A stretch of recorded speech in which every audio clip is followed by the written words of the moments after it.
Okay. Okay, ready? Ready. Welcome to the Endless Beautiful podcast, where we put the Endless Beautiful method to the test every week with interesting guests from around the world. I'm your host, Carolyn Decker. And I'm your host, Lucas Pralle. Today we will be creating, using the Endless Beautiful session, masking tape. You can find the high-quality version of this session on our store at endlessbeautiful.com. So, Lucas, who is joining us for this session of Endless Beautiful?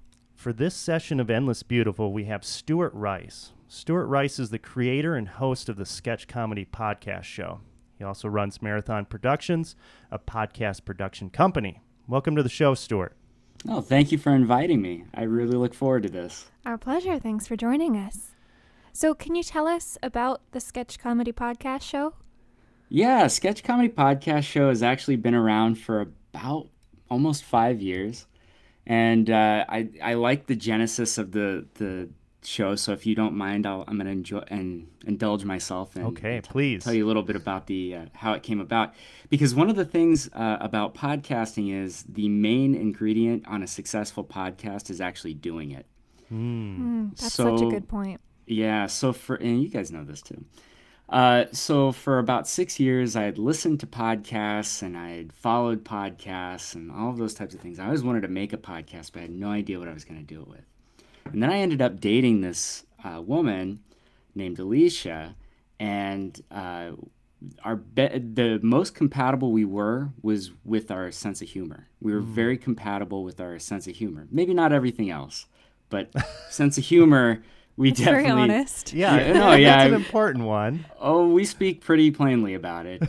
There's been some jokes made, but we had a great rapport back and forth with comedy. And so what we did was one day we were in my living room and we were watching a movie with my kids, and they kept turning around. The kids kept turning around and going, "Hey, can you guys shut up? Because we're trying to watch the movie. You're talking through the movie."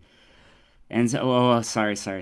And then pretty soon, we found that they were actually looking at us more than they were looking at the movie. And they were like, "Why are you guys not talking? It's more fun when you guys are talking." And I was like, "Oh, that's interesting." Yeah, you're just used to annoying your kids more than anything. But in this case, they actually enjoyed what we were saying. So we just started doing that a little bit more often. And then the relationship didn't last, but in the end, we were still hanging out with each other because we just enjoyed each other's company so much. And I was like, "Hey, how do you feel about putting down some microphones and seeing if we can capture some lightning in a bottle?"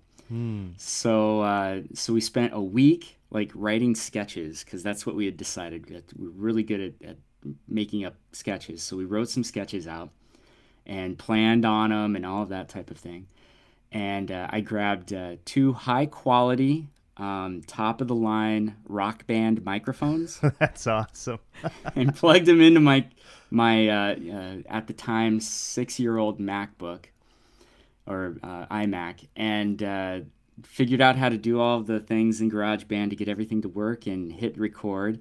And we forced ourselves through those first 4 sketches. And it was funny because we didn't get we were not an instant hit. We're still not an instant hit 5 years later, but what I found was it was so much fun to do, to create that, to just put it out there. And seeing the numbers grow over the years was really kind of fun. But the best part was when I would run into somebody and they knew I had the podcast and they'd listen to it and they said, "Hey, I really like the whatever sketch that was." That's great. Yeah. Now, you say that the most important thing is to just do it. And I guess, do you have any advice? Because you have been doing it, for a while now. And I'm sure you've seen all kinds of different kind of changes in platforms and, probably upgraded from the Rock Band microphones at this point and all the other things. But how do you get yourself to do it when you're feeling discouraged? Right. How do you get through that grind? What's some advice for people out there that might be thinking about starting a podcast? getting through that. Yeah, and that is a real thing because it's a pretty, I'm not to shed any darkness on it, but it's a thankless job. There's a lot of times when, and especially if you're trying to get listeners and like family members, family members and friends are the worst because they never listen and they always ask the worst questions like, hey, how's that podcast thing going? It's like, well, obviously you don't care because if you did, you'd listen. But the way you get through it is you have to kind of figure out what it is that you're trying to do. For myself, I try to use this as an avenue to meet and talk to interesting people. So I get a chance to talk to people all over the world. Last week, I got to talk to somebody who lives in, oh man, I think it's Portugal. He currently lives in Portugal. He speaks 12 languages. Wow. He's French, and he teaches improv to people. He learns their language and then goes and teaches improv. That's insane. And it's interesting, right? Like, how often do I get a chance to meet those people? Not very often. Right. Well, I live in Portland. I mean, we got a lot of people like that. But, I mean, it's interesting to be able to sit down and have that conversation. And then the way my show works is I have a conversation for about 30 minutes. And it goes over most of the time. But I talk to him for 30 minutes. And then at the end of that 30 minutes, we come up with a sketch based off of what we talked about. And so what's really interesting is when you talk to somebody from Australia and then you make a sketch based off of the conversation, it's completely different every single time. So I just really enjoy that conversational piece and getting to meet people I would normally never meet. And it's great because I've built this network now by doing that. Definitely.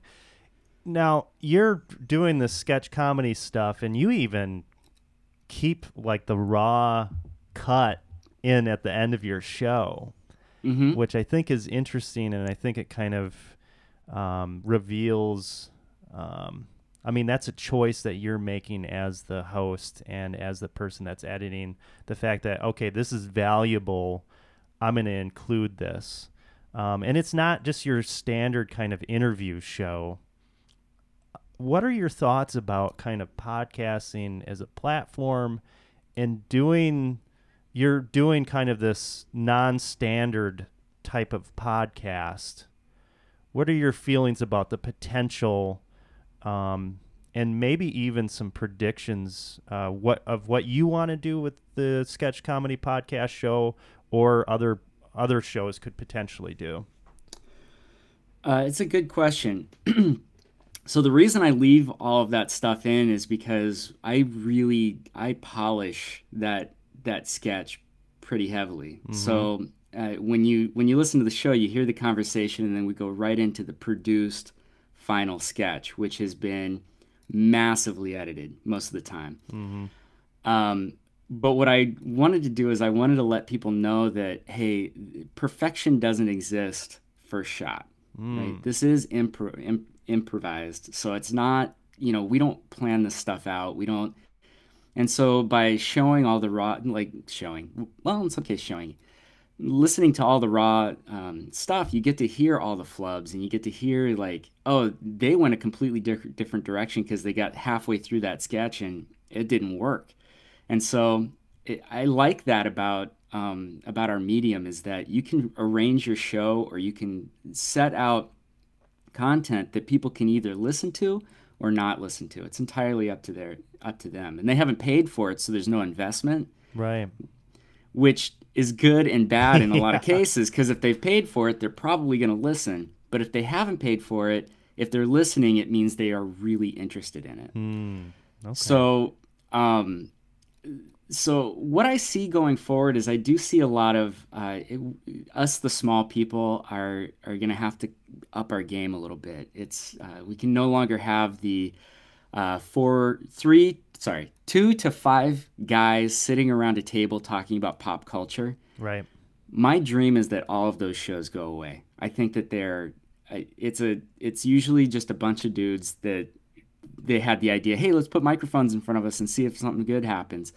And it's really good for them to listen to themselves. And there's too much of that. And unfortunately, that's what people still have a perception when it comes to podcasting. That's their perception of podcasting. Yeah. What I Absolutely. look forward to is as those shows continually go away, because they are going away. And I don't mean to be mean, but like we just don't need another one. That's all I'm saying. Yeah, What I well, I like mean, the is that the bar's been raised. I mean, there are examples out there of much more than that, and it's right. hard to go back. Yeah, You I mean, once know? you hear a show like Endless Beautiful and you're like, "Oh my gosh, this is an interactive show. This is something where I get to hear it's thank you so much for referring to me as interesting. But you get to hear somebody that you maybe didn't hear before, and then it's interactive. Like I Right. see this as, I'm looking forward to seeing what everybody else comes up with too. Right. I think Hmm. that's a big part of it. And what intrigues me so much about your choice to include that raw data and that raw conversation after the edited sketch is for a listener who would be interested in writing comedy, that's such an insight to know, oh, okay, what worked here, what Mm. didn't, what can I do during my writing process? Because I mean, I don't find myself to be a naturally funny person, or when I try to be funny, it doesn't work. I mean, you can probably attest to that best, Lucas. But, Her jokes are pretty bad. but like getting that exposure to where people are naturally getting funny things to happen would be really insightful. Yeah, well, how do you kind of keep that going and cultivate that during your show, Stuart? Sure. So there are a couple ground rules that I have when people come on the show. And the first thing is obviously I'm only reaching out to people that I find are interesting, Hmm. and they might be interesting for a lot of different reasons. And I actually, I'm hoping in the future there's a couple people I want to target that might be not so much famous but infamous, uh, Mm. and in certain ways. And I want to kind of shed some light on some things. It's a personal social thing that I want to do on the side. But the other thing is the ground rules really are don't try to be funny, because when people try to be funny, that's when they're not funny. Mm. For instance, my 13-year-old is the funniest when he doesn't realize he's being funny. When he's trying to be funny, not so funny. Right. And the other thing is I want to make sure that everybody understands the very first rule of improv, which is yes and. And once they realize, like, whatever the situation you're in, because that's what you're doing, is you're not so much acting as you're just creating a situation and then putting characters in this situation and then seeing how they react. And you just encapsulate one of those characters. Once you just realize, like, hey, instead of trying to fight this like you normally would, just go with it and see what happens. And it's amazing. I've had doctors, I've had scientists, lawyers. I've had some pretty unfunny people on my show, and they always find a way to bust out of that non-funniness. Like we figure out a way, and it's really great. So I love it when I have someone who's gonna be a challenge, and you find that way to get them to open up a little bit and maybe take a little bit of a risk on what they're gonna say. I think that's the most fun. Awesome. Can you tell us a little bit about Marathon Productions? Sure. So I was I got approached by somebody who said he would pay me to help him produce a podcast, and I like money, so I was like, sure. So I went and started this company, Marathon Productions, and I just really quickly, if it's okay, again, I'm going to indulge myself a little bit. Go ahead. Back when I was doing the show with Alicia, we had this idea of starting a company, and we wanted to call it. She wanted to call it Marathon Poop. Because What? yeah, so one of the things is that marathoners, when they run, a lot of the like professional marathoners will poop their pants because they can't stop, and it's really bad for your body to run 26 miles or whatever it is. So we were laughing about it one day, and we were like, this is embarrassing. We were actually looking up pictures on Google Oh of people no. doing this. And she's like, that's the name of the company. We need to call ourselves Marathon Poop. And I was like, yeah, I don't know if anybody's ever going to hire us if that's the name of our company. So I was like, bank. I want to open a business account for Marathon Poop. Marathon Poop. So so instead, what I did was Marathon Productions of Outstanding Podcasts. So I still have tricky. Nice. Yeah, I have it still in there, but it's not quite as a. So the whole idea there is, I want to help people if they want to make a podcast. I want to help them do it. And so this guy called me, said, "Hey, I'd like to pay you." I said, "Sure." So we started a podcast. It's currently in production right now, and if you are strong-willed and strong of heart, and you are conservative, then what you can do is you can go and look up The Decline and Fall of America, starring Jim Greenfield, and that's the show I produce for this gentleman, Jim Greenfield. It's a conservative talk show, which is hard, but the nice thing is I get to be on the show and be the voice of reason. He'd probably rephrase that opposite of what I just said, but I think that's what makes the show fun, is that we argue, but we still like each other. That sounds great. Yeah. That's encouraging to hear that that can happen. Right. It can. I wish it happened more often. It's not that I don't like the people, it's that I don't like their ideas. And if you keep that as the mindset, it becomes a lot more fun. Right. I mean, it still gets heated, but it's still a lot more fun. And so with Marathon Productions, that's what I'm trying to do, is I'm just trying to find people that are, if you want to start a podcast, if you want to do anything like that, the thing is you can start it and you can do it totally all by yourself. You can do it for free. I did it with rock band mics. I mean, that's I like to tell that story because rock band mics are terrible. But the thing is, sometimes it's easier to have somebody help guide you, and you're a lot more invested when you spend money. I find that maybe not with gyms, maybe not with the going and working out, but with a lot of other things. If I've spent money on cable, for instance, I'm probably going to try to find some time to watch TV, because if I haven't, then I've wasted that money. Yeah. And I think people have that mindset that I just spent money on this thing, I have to use it. So that's why I think it's important that we have that little bit of that pain of getting rid of the money out of our bank accounts and giving it to somebody who's going to help us. That's really what that's all about. I'm willing to consult for free. I'll have a phone conversation with anybody to help them get started. But a lot of times, I'll have the phone conversation and then nothing happens afterwards. So Sure.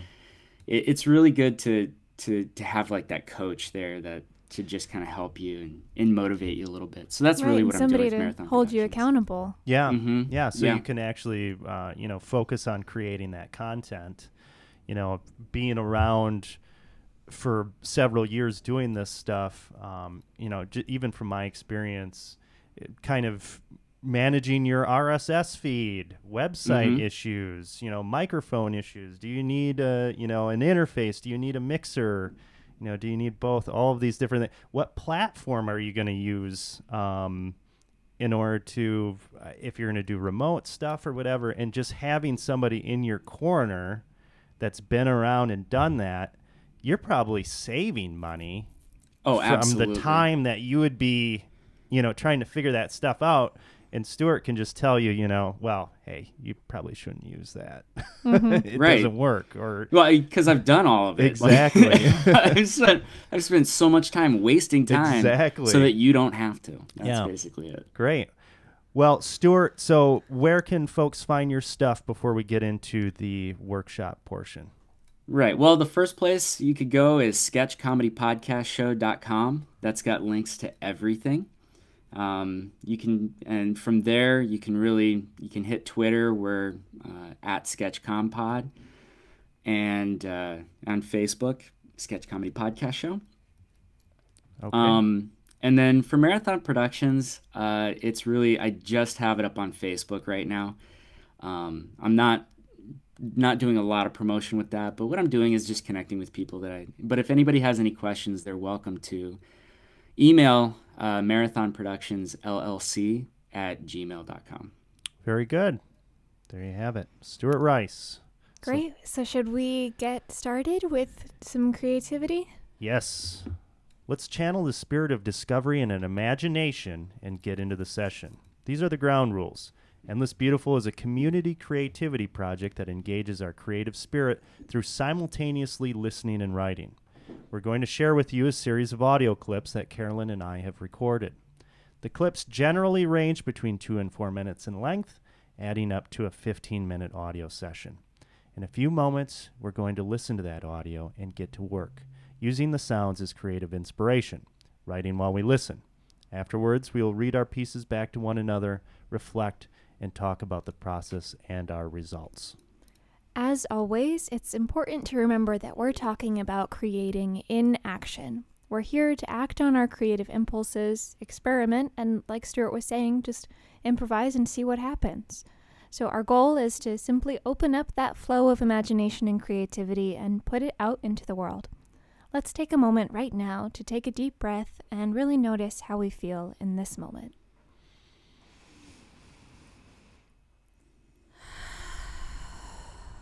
Okay, let's begin. Go ahead and get comfortable. Get that notebook, laptop, or postcard ready. We'll begin at the sound of the chime. Okay, we will see you on the other side, Stuart.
right.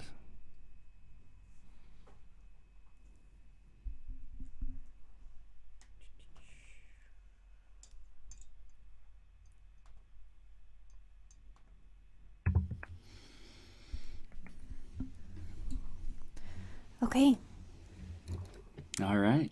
Okay, good deal. So let's get back into it. Okay, time's up. Take a moment to finish what you were working on. Now's the part of the show where we share what we came up with using the Endless Beautiful method. So As when do we we- start? Say again, Stuart? When do we start? I'm just kidding. Sorry. It's like, oh boy, here we go. Well, okay, as we get ready to share, I would like to take a moment to remind you to please visit the Endless Beautiful store at endlessbeautiful.com.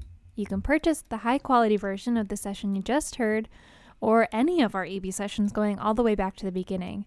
Setting up your account takes just a few clicks and gives you access to our whole assortment of creative goodies. We're always developing new things for you, so please get that account set up today. You could even pause right now and do it this very moment. Okay, good deal. And if you sign up for our newsletter on our website, you get 50% off your first order. And you can use that for as many sessions as you would like during that checkout. So go ahead and endlessbeautiful.com and start building your library. Carolyn, will you share what you wrote first? Okay.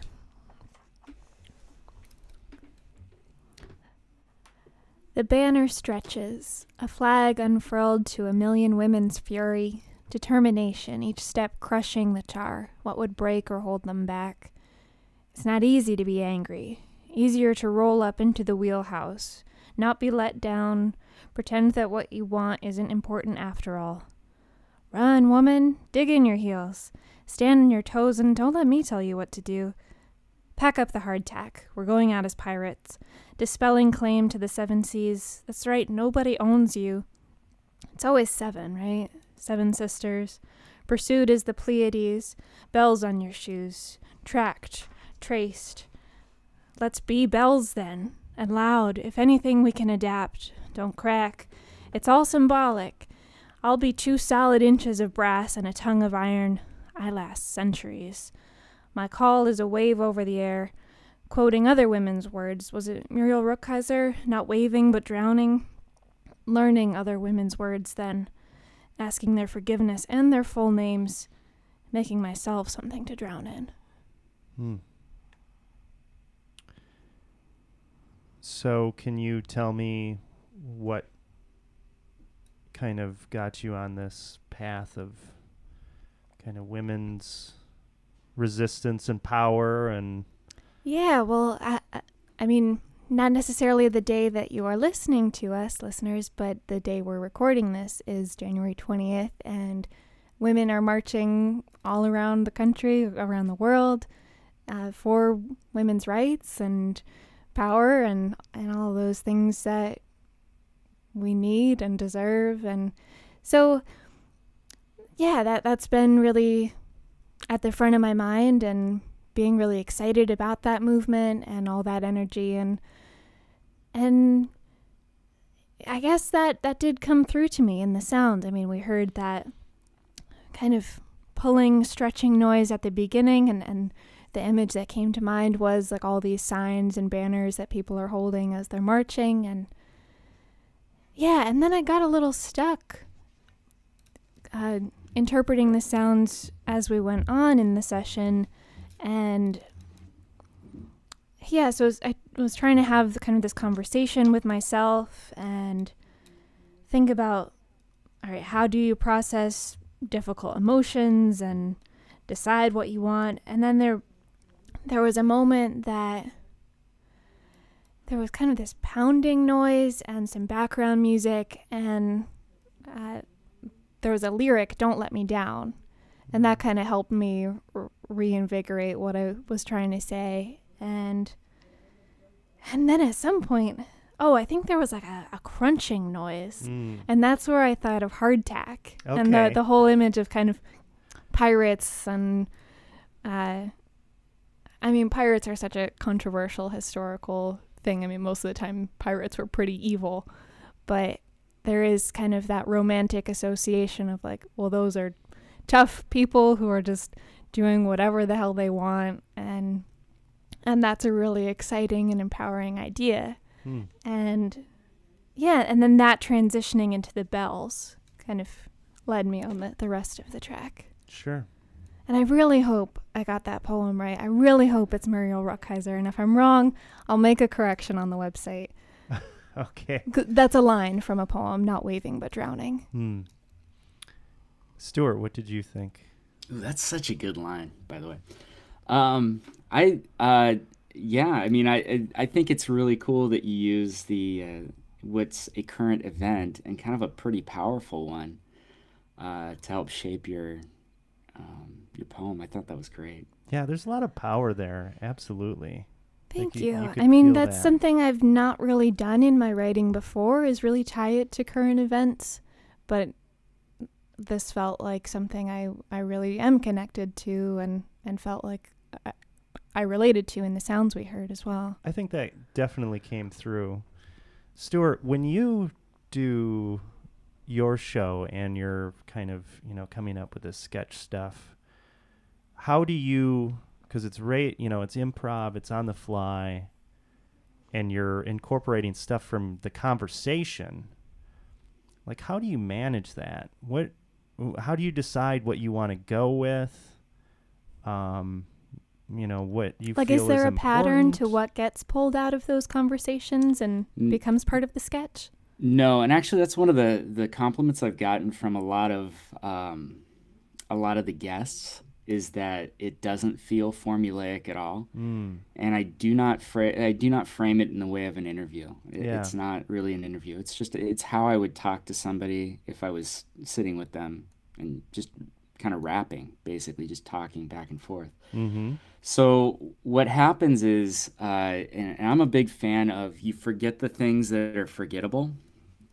And so throughout the conversation, there will be certain beats, certain highlights that'll pop out. And so at the end of the conversation, what I do is I take as very little time as possible to try to think about, like, what were the cool things that we talked about during the conversation. And if I can remember them, I'll write them down real quick. And then I usually come up with 2 or 3 different options for sketches. I've always asked the guest, hey, do you have a sketch you'd like to do? No one has ever taken me up on that. But what's cool is it's usually within these 3, we'll find something that we can kind of attach to, even if it changes dramatically through the recording process. It's usually just one of the little topics that we've talked about. Well, that's really good advice. So does that tend to be topical? I mean, yeah, I felt moved to kind of write about something in current events. Do you find that you write a lot about like topical pop culture things or historic topical things? No, my goal is to create evergreen content that people can use. Honestly, it's, there's a little bit of self-promotion with any podcast. And a lot of times people come on, and I've had a lot of authors and a lot of other podcasters on the show. And so what I want them to be able to do is, if they feel like they need to put something on their social media, that they can pop that on at any time. And it really is kind of, I would love to say it's timeless, but it's not quite that good. But I steer the conversation as far away from current events as possible. I had someone who lives in Vegas on the show 2 days after the Vegas shooting. And as much as it became like, that was definitely the conversation people were having at the time. And we almost broached the subject, but luckily we caught it in time, and we were able to move the conversation along without actually talking about it. Because especially with those types of things. Yeah, definitely. It dates things, and other, I guess, platforms for media have it covered. Like, that's true. They're more equipped to do that. Well, more equipped, and I mean, that's their jam, and you better believe they're going to play that jam over and over again. And it's refreshing to have something outside of that. Right. And Sure. especially if like you get into like let's say a year from now, because it's one of my most popular episodes because it's an adult film actress. But if someone listens to that show 3 years from now, I don't want it to be about like, well, now I have to look up on Google and find out what they're talking about. I want it to just be fun. I'm an entertaining podcast. Like that's my Right. goal. It's just to entertain. So Okay, great. Well, Stuart, will you share what you came up with? I will. So I took a different slant. I was a big fan of writing short stories when I was younger. So this one, I swear there's a twist in the end, and it's a positive one. I have to seal this.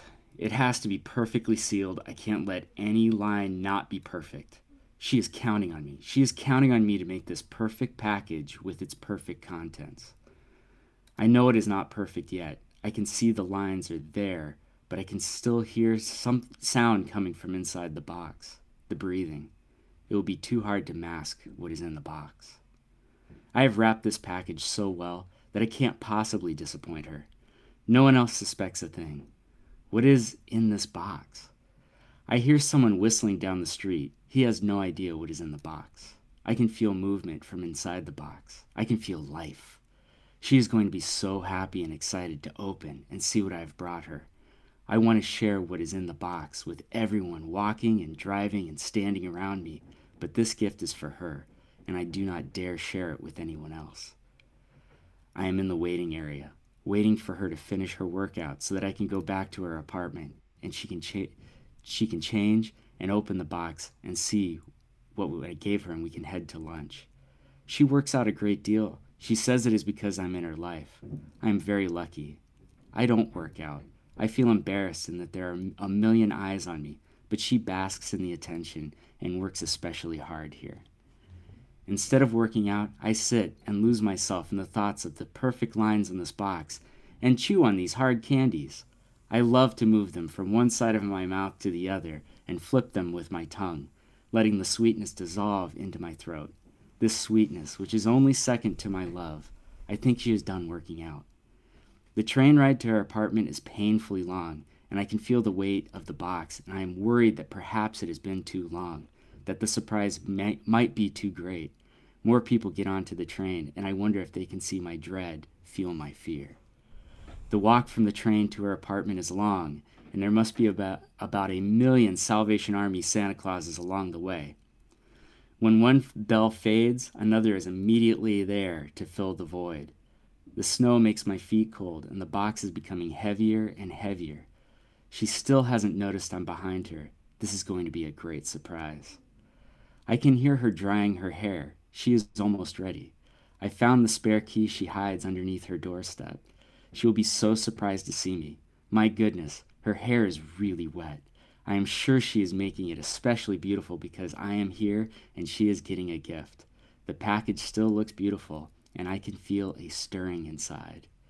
She finally opens the box. I could not tell her emotion. It was surprised.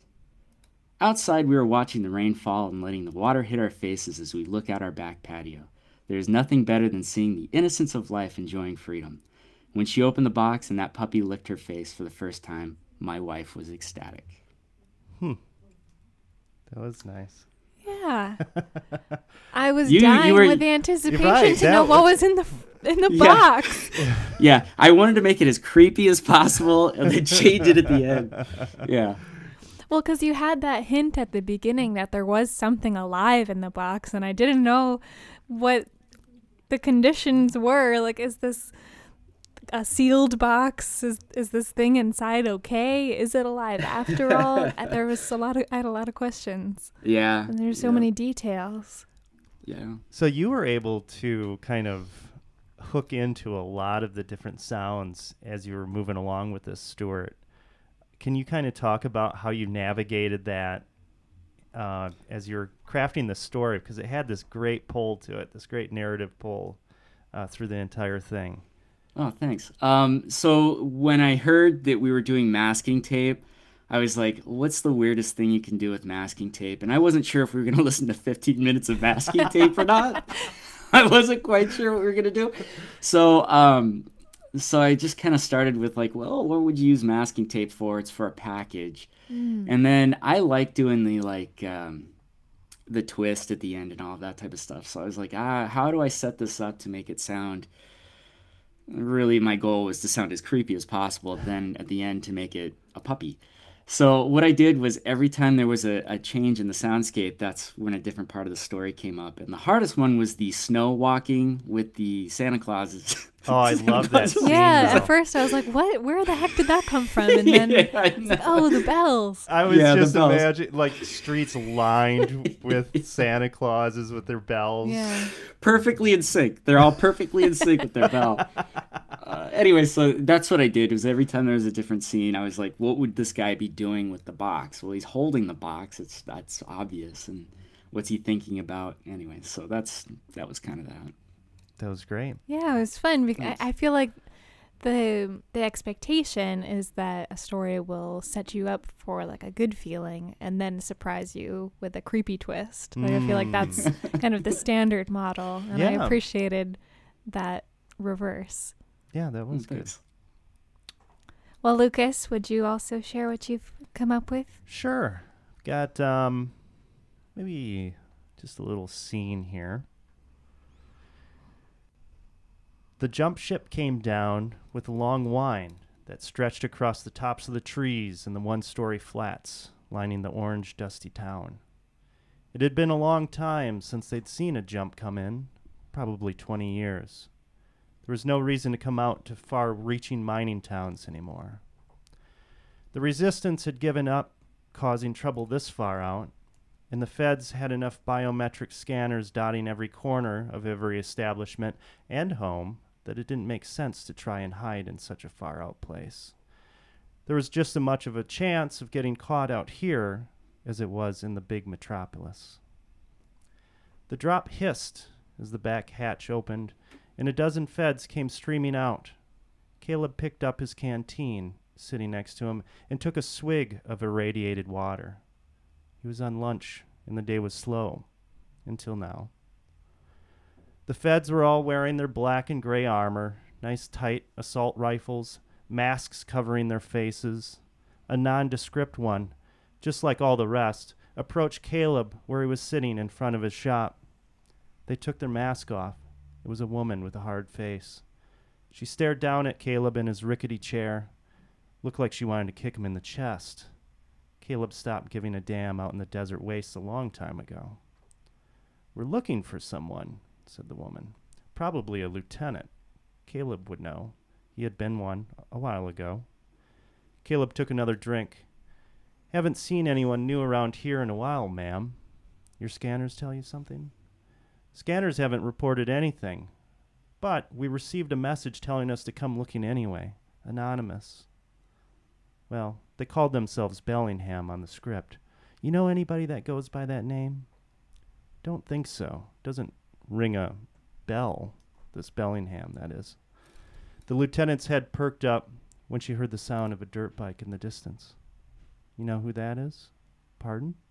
"On the bike, coming this way." "You two, block the street. The rest get into defensive positions." The sound of the bike was winding as it came down the path. Caleb took another drink of his water. The lieutenant motioned for him to stand. He resisted for a moment and then thought better of it. The bike came into view.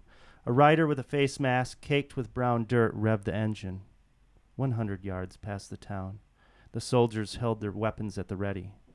Stupid girl, thought Caleb. He hoped Sandy had a better plan than this. Then again, he didn't know how many more lonely lunch breaks he could take in the desert town anyway. That's as far as I got. Wow, what a moment to have this cliffhanger at the end. You know, this, what is Sandy's plan? And I have no idea. what's gonna end up happening to Caleb? I guess what really struck me was, I mean, you introduced us to this, what you read, calling it a scene, and I think the setting was really what stood out to me. This kind of desert landscape, the irradiated water, Yeah. him just kind of sitting out on the road when these soldiers come up, and I guess what developed that setting for you?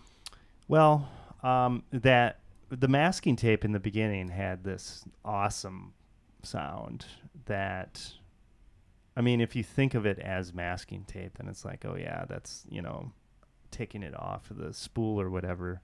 But it's has this like kind of crazy, I just imagine like the ship coming in, you know, with like this weird propulsion engine or something. And that painted that. And then I found that the sounds in the beginning were just kind of like mechanical and dry in the beginning anyway. And it just kind of painted the scene, you know, it was very much like a little Wild West town. And that's what I imagined was, yeah, just kind of like one street, buildings on either side, and then the desert landscape behind it. Yeah. Big sky. Right. Kind of bleak colors. Yeah. It was just kind of, you know, kind of just keeping this tight landscape, this tight scene. So I could control it, you know. I didn't understand. I'm sure there's a lot more going on in the metropolis, and Caleb, he's got a history, and I knew he had like some sort of secret or something like that, but he's in on this somehow. You know, he knows who Sandy is.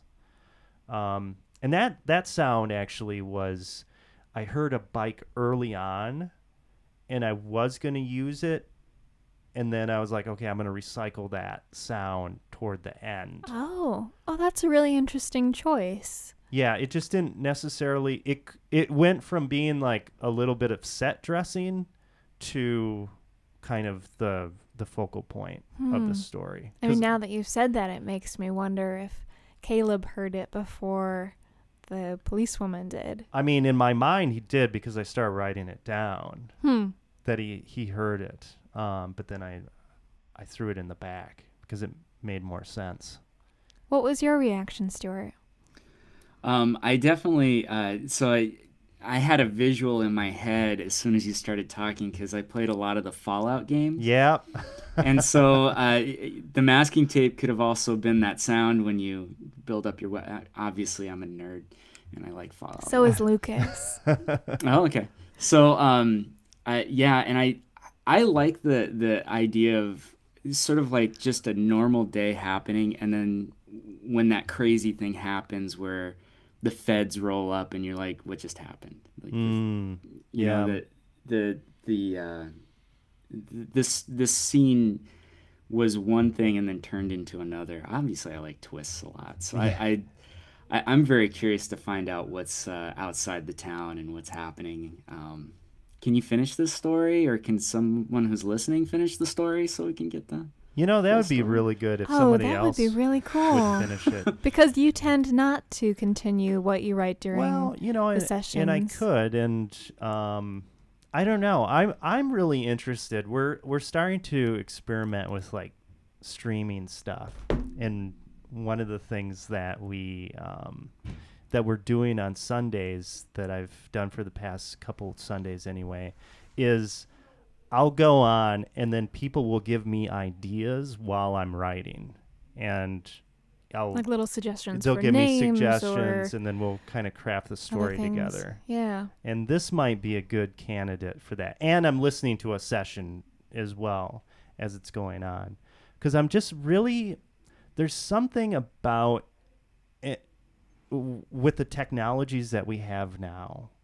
I think there are some really interesting tools that we can use in terms of entertainment or storytelling. You know, that's kind of what I'm interested in.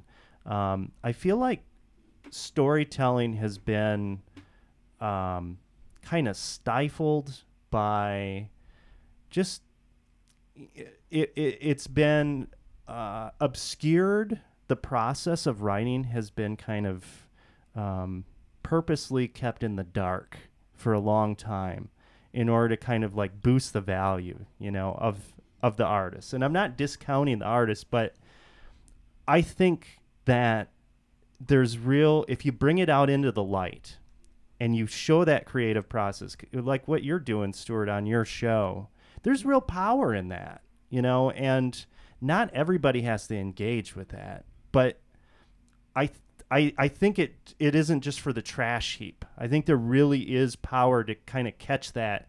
You described before, like the lightning of a moment, you know, and you don't know when that's going to strike. And, you know, you do remember the good things and you forget the crappy things, and who cares, you know, because we can create all this content. And that's what I'd like to do with stories like this. You know, I would love somebody else to kind of come in and let's see what happens. You know? Well, I think that harkens back to the tradition of oral storytelling. And, you know, I tend to imagine like a campfire, and there's like a master storyteller and then a bunch of people crowded around to hear it. And yes, you want to hear, you know, just and like live off of their words, but it can be so fun when that gets interactive and people offer ideas and say, well, you know, can this be part of the story? I mean, we also hear kind of these urban legends about, oh, like Mark Twain would tell stories to his children and like they just picked an item off the mantle and that had to be worked into the story somehow. Or I don't know, there are plenty of examples of people who also wrote like high works of literature that also did this kind of experimental, nebulous storytelling. Well, I mean, and Stuart, you've had us from the beginning in your story, you know, just kind of that narrative thread. We're something built, as kind of simple and concise as what's in the box. Yeah.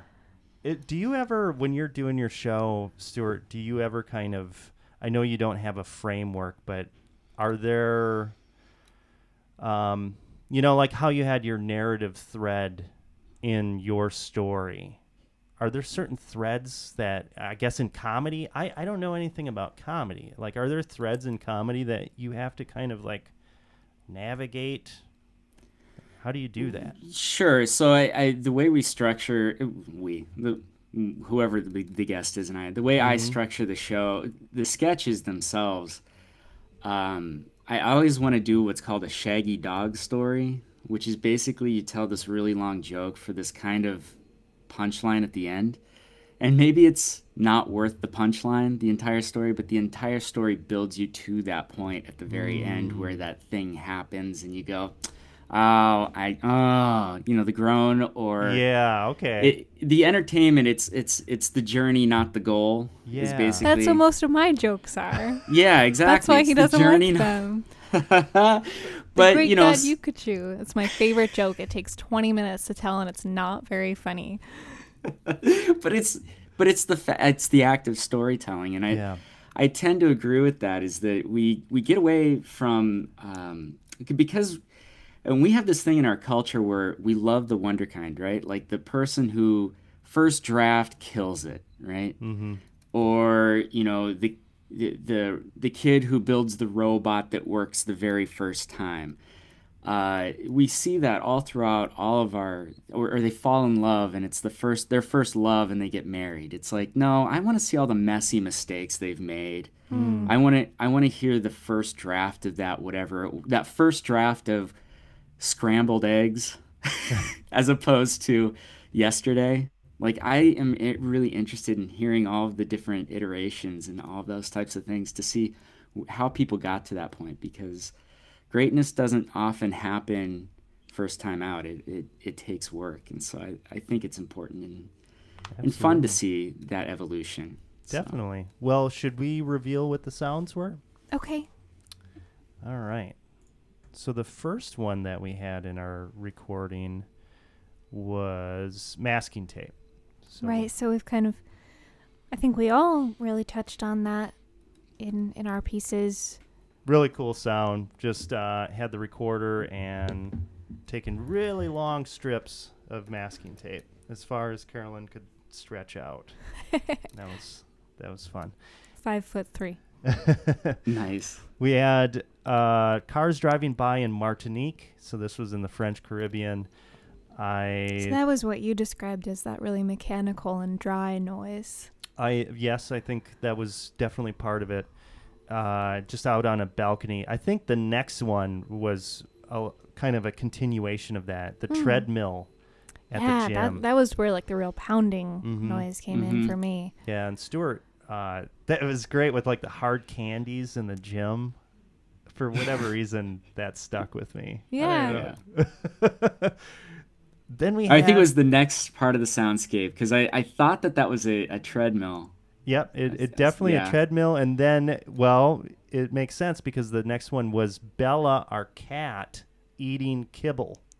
There we go. I was very reluctant to record this noise because I was like, that's crossing a line of like getting into grossness of like our cat eating. But it actually kind of became this interesting, crunching, kind of tense noise.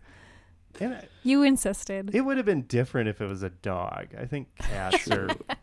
They're much more polite chewers. Right. That's true. We had just a hotel room in Martinique. So I think that's where some of the insect noises we heard. Yes, there were some insect noises. This was another strong one, walking with a bell in the snow. Yeah, that has a fun backstory. So we were visiting my mom for Christmas, and she had like one of those old-fashioned dinner bells that is like on a handheld rod and then just like the nice bright bell at the end. And so we just went for a little walk around the yard, and I was kind of marching along and ringing the bell, and Lucas was stomping through the snow behind me. And we had it's called a Compu cleaner, which was this thing that I picked up recently. It's kind of like a plug-in. Ridiculous. It's a plug-in like air thing that you use to clean your computers.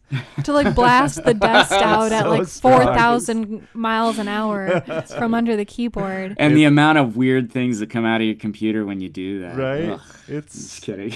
It's awesome. But it did sound a lot like a hairdryer, which I think is how you used it in your story, Stuart. Yeah. And then finally we had a suspension bridge, which was also in Martinique.